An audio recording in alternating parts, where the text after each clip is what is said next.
Hi, my name is Nate. I'm Calvin. Welcome to our video on U.S. climate change and food production. Our mission statement is to educate people on how damaging the process of harvesting and transforming meat products can be on the environment. I hope you enjoy the video. Some of the biggest impacts of climate change will be that hurricanes, floods, and other natural disasters will occur more often and more intensely. Furthermore, these new natural disasters and increasing sea levels will force many people to migrate to new areas. It also may cause food and water scarcity. Livestock production is a large factor in climate change, contributing 14.5% of all GHG emissions related to human activity. When climate change is thought of, people usually envision emissions from driving cars to large factories or even recycling. However, 24% of greenhouse gas emissions are caused by food and land use, compared to the 21% of greenhouse gases from industries, or the 14% from the transportation sector. In the food and land use sectors, a lot of emissions are from our meat production system. Did you know that production of meat, especially beef, is the main source of methane gas that is prevalent in our atmosphere? This began in the 1950s, where American corn production skyrocketed.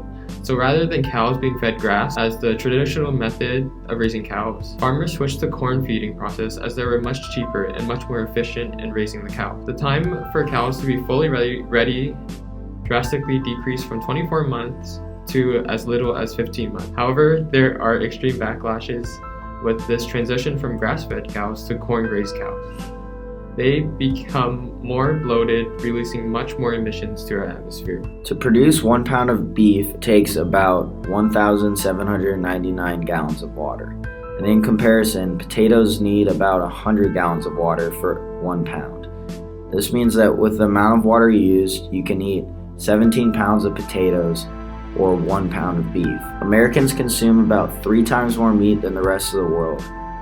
And in the U.S., shifting to a plant-based diet would cut emissions by 620 million metric tons, or about 61% of the country's emissions from food. More than 70% of the world's 60 largest meat and fish producers, representing about 1/5 of the global market, are failing to adequately report their greenhouse gas emissions to investors and the public. So why does this matter, you may ask? Individually, we must be aware of what we're placing in our bodies and be able to see the big picture of climate change and sustainability. If everyone can make a conscious effort to choose foods that we have minimal impact on the environment, it will all go a long way in helping to minimize climate change. In closing, there are many options for food that are a lot better for the environment than meat, such as vegetarian options in general, including lentils, beans, and nuts, which are great sources of protein that have little to no impact on the environment.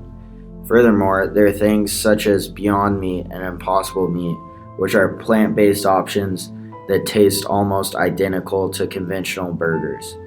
And through this alternative, you're allowed to still have the same taste that you've always loved while being a little bit more gentle on the environment. Even if you do not want to give up meat, locally raised fish is the best choice for you. It has a very small impact on the environment. One organization that specializes in this issue is Climate and Clean Air Coalition.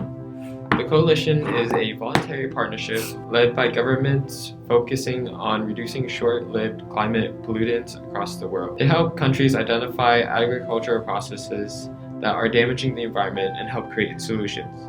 The coalition takes action through initiatives which are partner-led and designed to provide transformative actions to sectors or as cross-cutting efforts to reduce emissions, such as training and institutional strengthening, supporting for developing laws, regulations, policies, and plans, technology demonstrations, political outreach, awareness-raising campaigns, co-funding and catalyzed funding, development of knowledge, resources, and tools. Climate change is an ongoing issue that will occur throughout our lifetimes and for millions of years to come. However, with one small initiative, we can make a big difference. Please let us know in the comments what your thoughts on this issue are. And if you would like to learn more, go to our Instagram at USCCFP. Please like, comment, and subscribe. Thank you for watching this video and stay tuned for more.